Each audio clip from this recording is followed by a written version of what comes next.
meeting to order of Koochiching, North Koochiching Area Sanitary District at 10 a.m. on June 16th.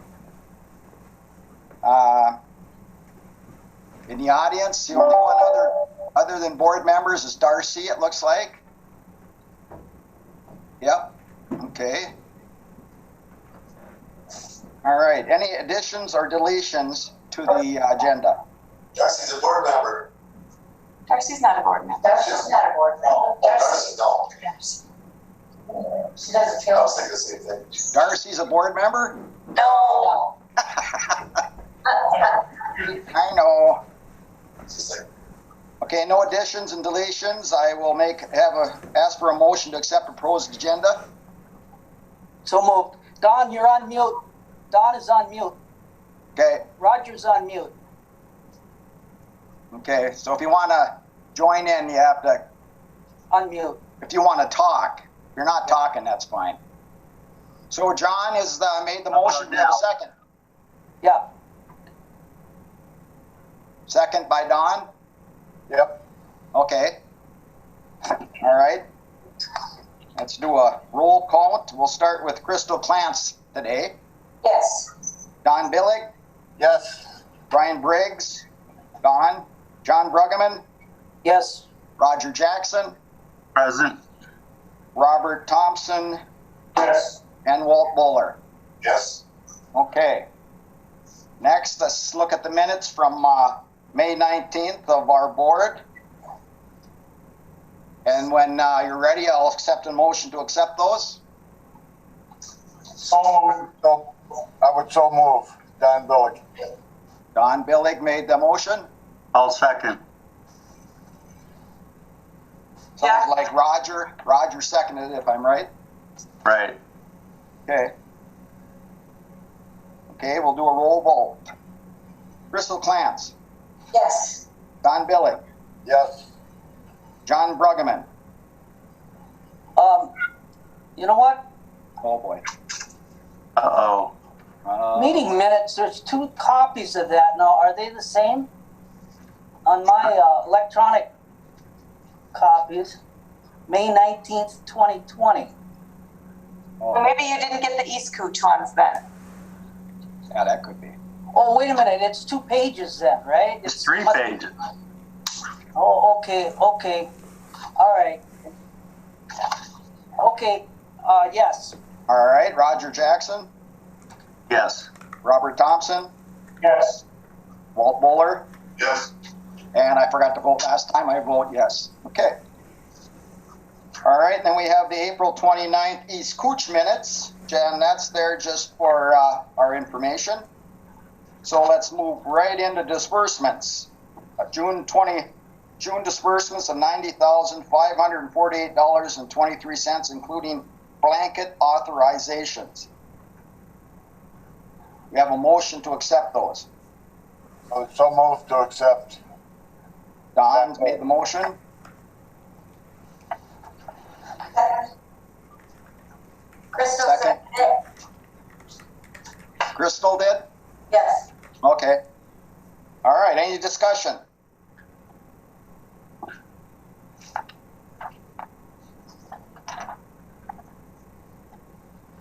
There's no discussion. I'll call for a vote. Crystal Clance, Yes. Don Billig, Yes. John Bruggeman, Yes. Roger Jackson, Yes. Robert Thompson, Yes. Walt Buller, Yes. and I say yes. All right. Next, we'll move into the financial reports.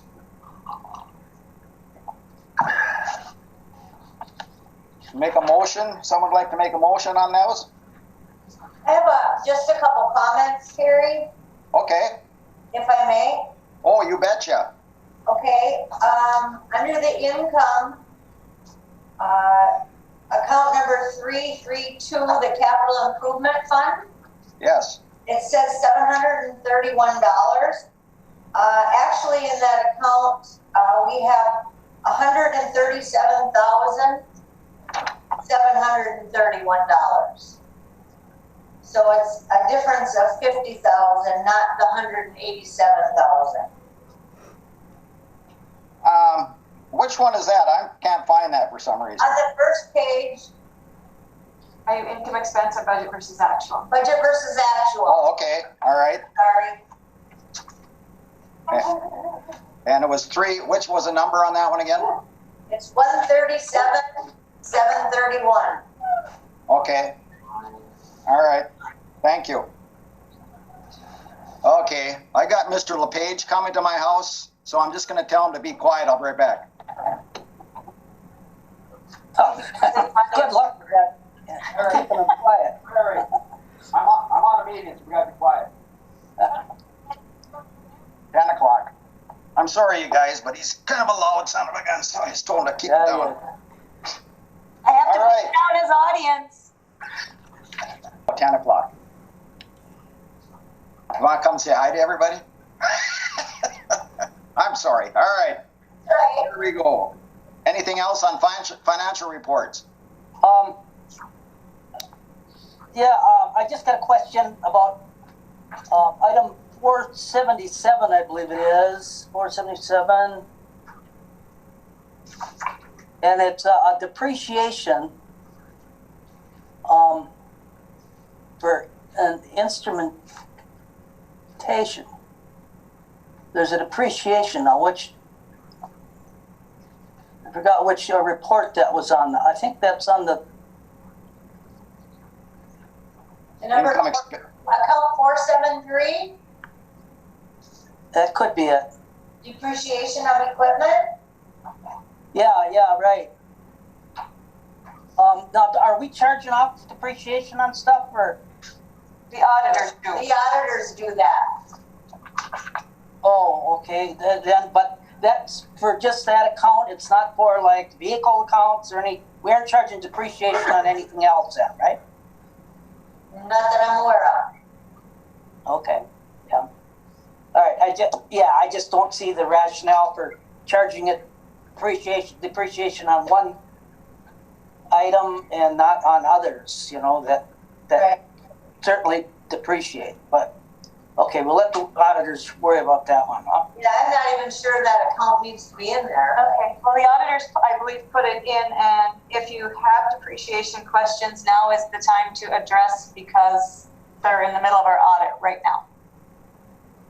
Oh, okay. That'd be a good question of rationale of why some and not the other. That'd be interesting to know. Yeah, because they're in the throes of it as we speak. Okay. Well, it's good time then. Good timing for that question. All right. Any other questions on financial reports? Is there anything else out of the ordinary or anything we'd be interested in, Kelly, other than that? Not that I'm aware of. Okay. You see something. All right. All right. Then I'd like to call for a motion to accept the financial reports. So moved. John? Second. Don? Okay. I'll go with a roll call. Crystal Clance? Yes. Don Billick? Yes. Brian's not here. John Bruggeman? Yes. Roger Jackson? Yes. Robert Thompson? Yes. Walt Buller? Yes. And I say yes. Okay. And we'll shoot right into old business. And we have ownership of 5th Street and Flame lift stations on the agenda for old business. Okay, so Terry, Jason Chop, Brian Briggs, John Bruggeman, Greg Schneider, David Oberstar, Ken Anderson, Ted Broca, and myself had a Zoom meeting, and we talked about the lines and let's see, the turning ownership of the South Falls #2 lift station to the ponds, the Flame lift station to the ponds, and the collection line for I Falls. Right, Greg? Yep. And you all had gotten a copy of this map. So it would be the red line, the green line, and the light blue line. So David Oberstar did some research to make sure that we didn't have any loans or any legal bindings that would prevent us from turning over ownership. And everything was okay on his part. And then yesterday he talked with Greg, and so I'll let Greg tell you about his conversation with him. Mr. Chairman and board members, what we discussed was he was a little misunderstood there about where the two lines meet each other there. You can see where if everybody's got a copy of this, where the red line and the green line meet. And that's before the line, the main interceptor line there, even crosses the highway on 332. He thought there was a valving structure there to divert or valve the flows and stuff to the pond lift station, which there isn't. It's just a manhole that diverts the flow into one pipe, which crosses the highway there into lift station 1 at the ponds.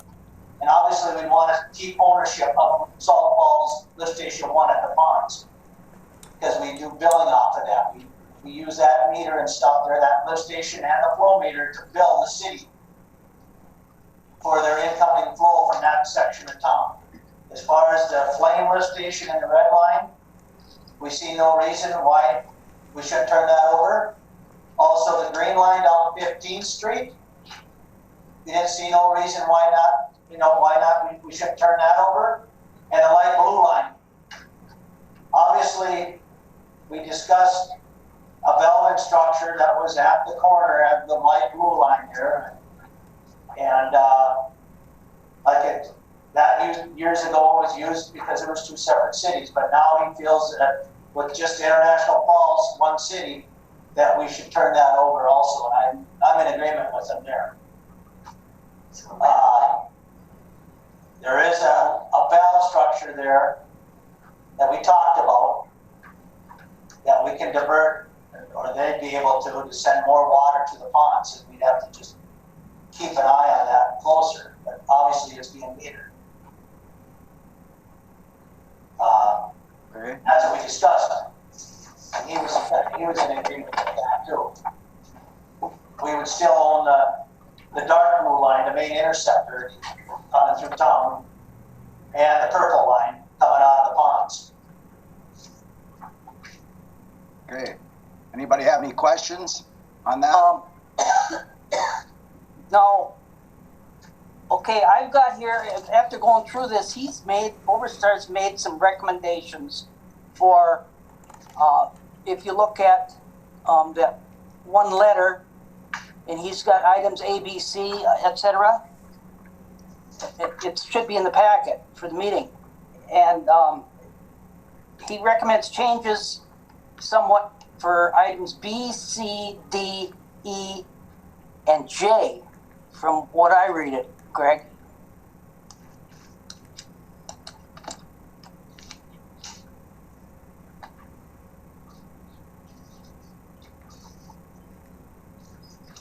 So this document is from 2018.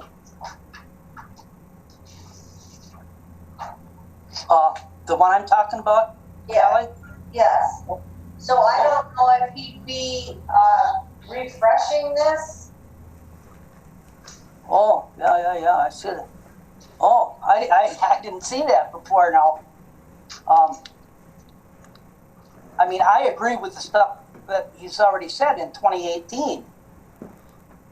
But there's a couple little items in there that we have to clarify now. Is he going to, what is he going to do? What is he going to do? Is he going to give us another opinion? So we know what we can do? I would think there Greg has to knows all the stuff that we should transfer to International Falls, and then there's something we should transfer to East Cooch. And here's another one on item C. He said he could not find an easement for a portion of a line that is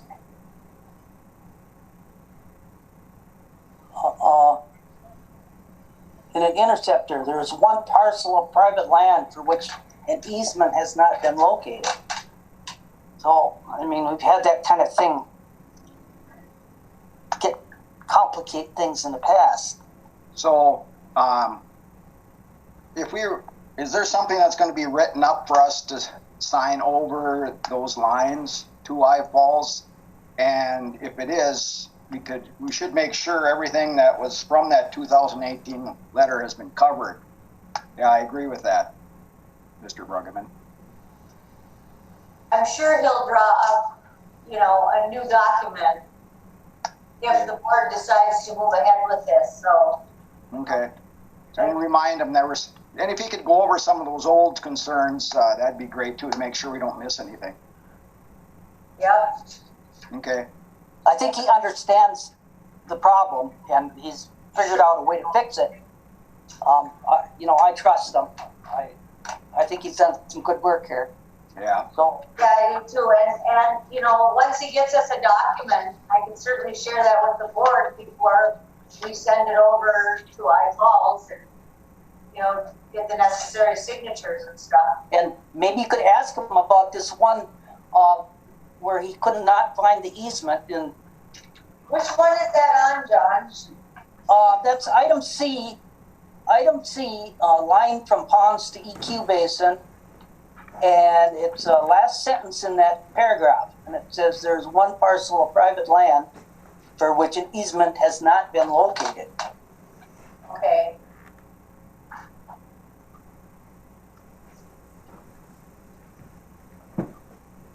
And that's a line that stays North Koochiching, right? Yeah. Yeah.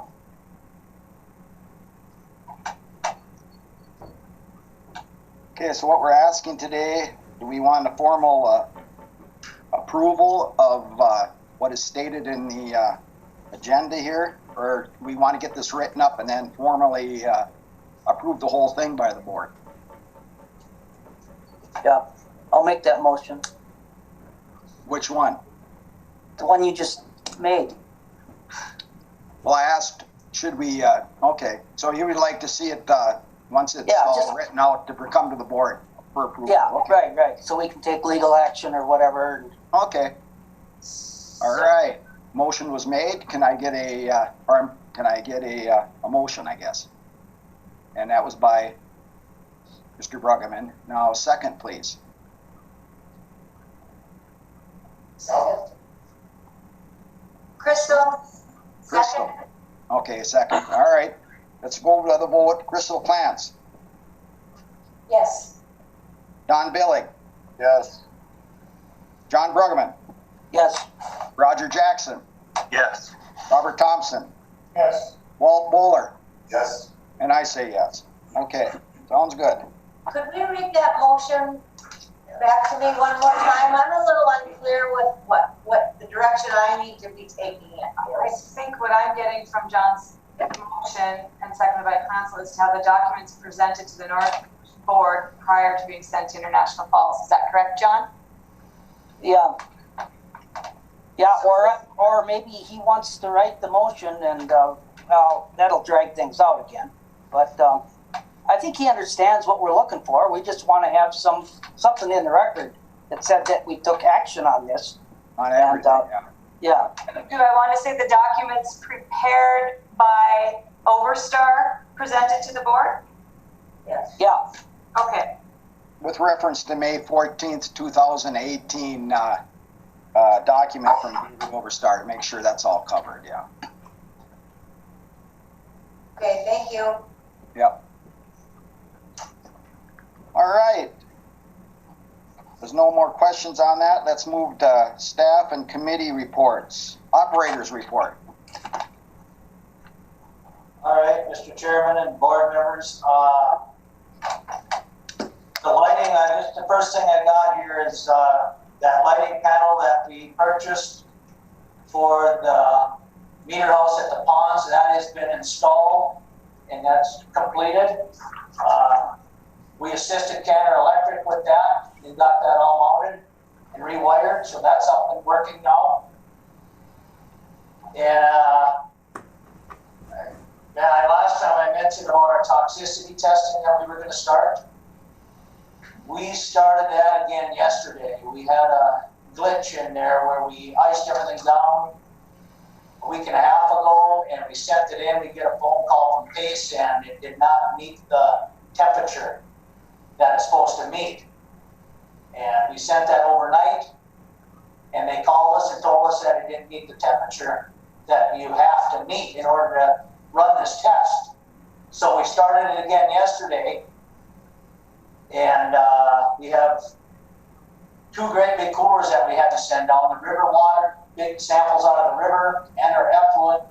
We iced them down in the coolers. Yesterday we drove them down to Pace ourselves because of how much sample is in these coolers, and we wanted to make sure we got it here. And we did, violate that again. And Pace told us you can't submit that MPCA with that temperature. They won't accept it, the one that didn't pass. So we have to make sure we make this. And like I say, we could go all week, and if one of them doesn't make it for temperature, then we got to start all over again. So we're making sure we get this one right this time. And why it didn't make it there the next day when we did send it, I'm not sure, but we're starting it again, and it'll be done by Thursday. Also, we did receive a quote from HydroClean for the 900 feet from the hospital to the plant. And that came in, he priced it as a heavy cleaning. He said it could come in less, but they want to make sure that they price it right so there's no, argument or anything about the price or anything about being too high and stuff. Go back to the board and get approval for extra cost and stuff. So that's why they priced it like that. It was coming in about 12 grand to clean that with heavy cleaning. He said it could come in less, but that's that 900 feet from the hospital to the plant.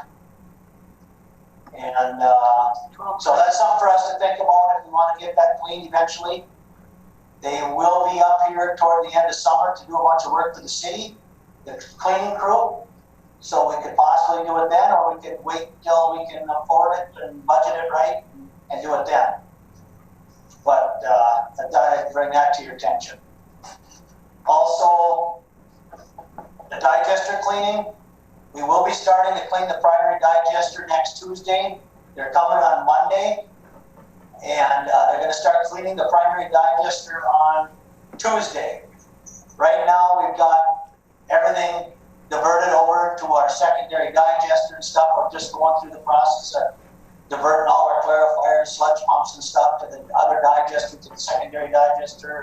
We're getting ready for them guys, and we'll be pumping all the clean water off the primary, dewatering it as much as possible, so we're ready for them guys on Tuesday morning to clean that digester.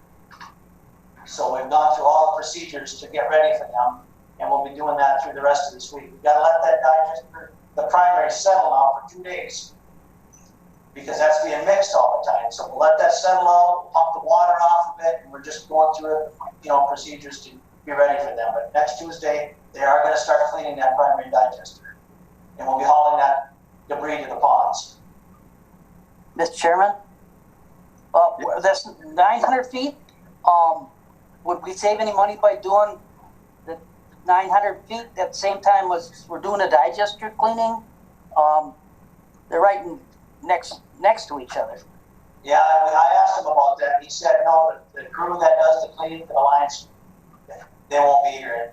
It'll be a totally different crew. They won't be able to do it at that time. Okay. But it could get done toward the end of summer when they come up. The crew for cleaning lines comes at the end of the summer for the city. He said they got stuff scheduled with the city, and he said we could coordinate it with them if you wanted to. Are we taking this cleaning out of the maintenance budget, or where's that coming from? We don't have that budgeted in this year's budget. Oh, okay. Well, But we we could, should start. we still have our reserve fund, our capital improvement fund, so Yeah. it could come out of there. Right. We got the money, but it's just that we haven't put it away anyplace. Right. I guess. So. So maybe. Well, we should do that next year, huh? Callie, don't you think? You wanna do it in the next fiscal year? Yeah, Okay, we could do that in maintenance, in the maintenance, maintenance budget. yeah, the price may go up in a year, but. See what? Maybe. That's within the summer to decide if it's still same. Yeah. So let's see what it looks like, figure out. Walt, we can't hear you. What did you say? I said, I think you should probably wait until the end of the summer because that's when we've got time to think about this yet, see what we come up with for money to do it, and when the crew comes up to wait for the city, we make our decision. Okay, so maybe that's what we can do is we can all put some thought into this, and then Kelly, if you could put it on the agenda. Well, I guess it's June. Maybe put it on the agenda for July, and then we can make a decision on that. I Okay, think, Mr. Chairman, I think we Yes. talked about the digester cleaning. That's all in what Greg he's mentioned this before. But I guess we just didn't necessarily put money away when we budgeted last year for that expense. But we're gonna have to do it. We should do it. For operational reasons, we should clean that, Yeah. do that cleaning now. But I think from here on, I think we should, budget so much, and we know it like every 5 years, we're going to have to clean one of those digesters, I think, and so we could, keep that in mind when we do the budgeting. John, we did budget the cleaning of the digester. Oh, okay, good. We did budget that. What we did not budget was the cleaning of the 900 feet. Yeah, line. okay, That's what's not budgeted, but the digester, that's in the budget. yeah, okay. Okay, good. Mr. Chair, would a motion be in order for us to okay the cleaning of the 900 feet and that money be taken out of the reserves in order for this to be done? So we don't run into problems next year or even this fall? We sure can make that motion. I would so move. Okay. Motion made by Don, second by anybody? Yeah, I'll second it. Second by John. Okay, it's call her to a vote. Crystal Clance, Yes. Don Bailey, Yes. John Bruggeman, Yes. Roger Jackson, Yes. Robert Thompson, Yes. Walt Buller, Yes, and I say yes. Well, there, we took care of that. Thanks, There we Don. go. Took her by the bull by the horns. All right. Anything else in the operator's report? Yes, also, I think you got a copy of the results of the COVID testing. Yeah, that was real clear.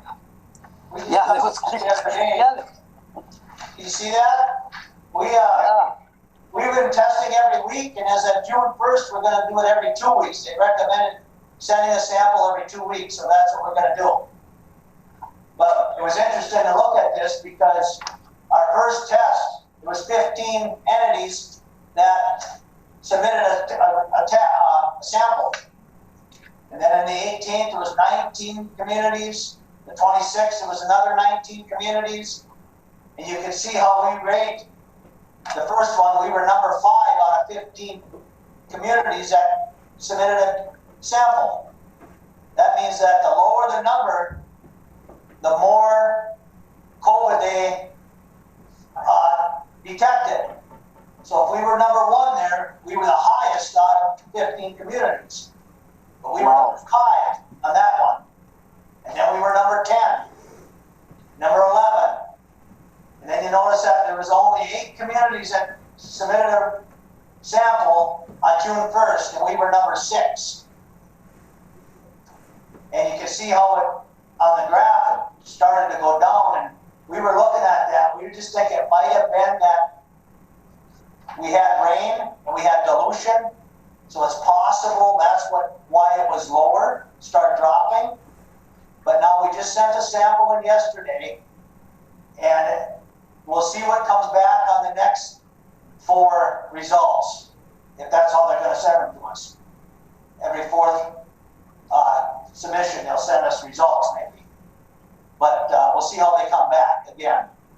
But we're thinking it's possibly the problem was it was because of the rain and the dilution, why it was lower dropping. It showed that it was dropping.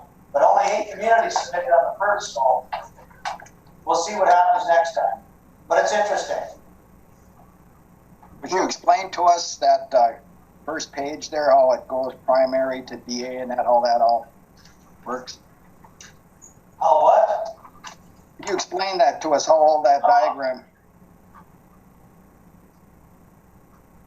I don't know a lot about that. All right, okay. I wasn't the only one then, good. Yeah, I don't blame you for not knowing. All right, I got to call on them guys and ask them to explain all that to us. We were just looking at the results and how you read the results. sure. Makes sense. All right, good. So, okay, and also I got on the other day on Sunday the 7th, we had a power outage here. So the plant was down for a couple hours on Sunday when the power went out. But the emergency generator kicked in and everything was up and ran fine as far as the plant was concerned. Good. That emergency generator ran everything at the plant and everything was running good for a couple hours, and then they got the power back on, everything transferred back to normal power. But everything was fine during that power outage as far as the plant. And also this past month, we did have all our flow meters calibrated that we do twice a year. And actually all the flow meters, they come in within about 1% of the calibration figures. We are allowed up to 10% variation, but they all came in right around at least within 1%. And that's all I have. Okay, thanks, Greg. Director's report. We pretty much went through everything. We did order disposable masks, so if you do want to conduct a meeting here, and anybody that would like to wear a mask may do so, or if the board wants, they can make it mandatory for everyone to wear them. It's up to you. And then on the SOC update, we met our June 8th deadline and we sent in the revised I&I elimination plan. So now we'll move forward with finding recommendations for increased storage capacity, and we have to do that. We have to turn that report in by March 31st, 2021. Okay. Good. The city, and Walt just said the city has started their smoke testing. Oh, okay.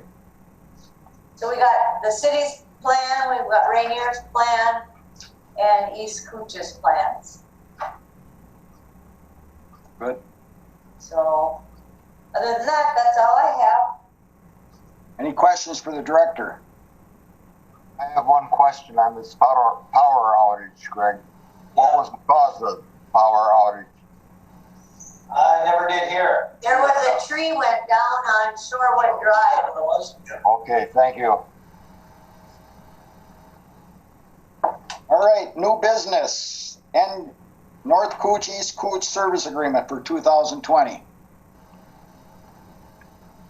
I believe, Mr. Chair, that because of the situation with this virus that is going around, East Cooch has really not looked at the service contract. And I don't think that North Cooch has any problems with the past 6 months. Am I right, Kaylee? Yes, there's been no changes in the contract. Therefore, I would make a motion that the existing service contract between North Cooch and East Cooch be extended for another 6 months. Okay, do we have a second? I'll second. Second by John. Any discussion?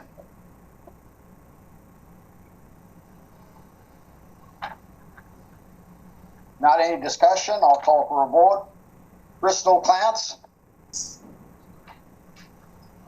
Yes. I hear a yes. Yes, okay. Don Billig? Yes. Brian Brigg? John Bruggeman? Yes. Roger Jackson? Yes. Robert Thompson? Yes. Walt Buller? Yes. And I say yes. Good. Get things done today. And that's all the new business that I have. I got one question though I'd like to, isn't on the agenda, but are people okay with continuing to do this Zoom? All it really takes is one person uncomfortable, and I think we still have to continue the Zoom. So are we okay doing Zoom again next time? Yeah, I think it's working okay. All right. So I like people's I'm fine. opinion about this. Okay. Good with you too, Don? Yeah. Okay. All right. Let's go to correspondence. WIF funds to be transferred for May.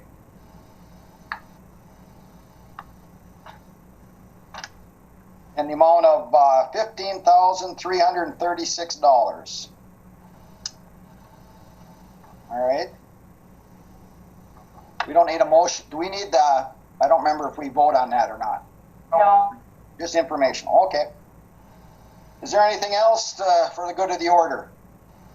One thing about the Zoom, is the Zoom the time that you use it for the meeting? I heard that it was like 45 minutes free, and then they charge you after 45 minutes for a Zoom meeting. Did anybody know about that? It is like that for basic, but basic has very limited options, and we had to go into paying per month. I think we. Oh, okay. I think we pay $16 a month. Is that what it is? Oh. I think it's like $14 or $16. Okay, to use good. it. And we've used it a lot, you know, with meetings with Dave Overstar and Jason and. Right. No, yeah, I think people are getting more and more used to it, and it's working out pretty good, I think. Yeah. $16.17. So there you go, $16 a month And Okay. 17 cents. and 17 cents. Yep. Before tax or after? We don't pay tax. Your stuff. Okay. Okay. All right. The next meeting will be July 21st. At what time should we have this meeting? Anybody have any 10 o'clock okay again, or is that too late? Yeah, 10 o'clock's good. Robert likes 7:30 because he still works, and Brian can come too. Brian can come at 7:30. 10 That's too a.m. early. What'd you say, Don? 10 o'clock in the morning is good for me. Okay. Brian 10 will is good for me. Brian will be able to make a 10 o'clock meeting. All right. Okay, 10. 10 o'clock then, I guess. All right. And I will call the meeting to adjourn at, let's see, 10:38.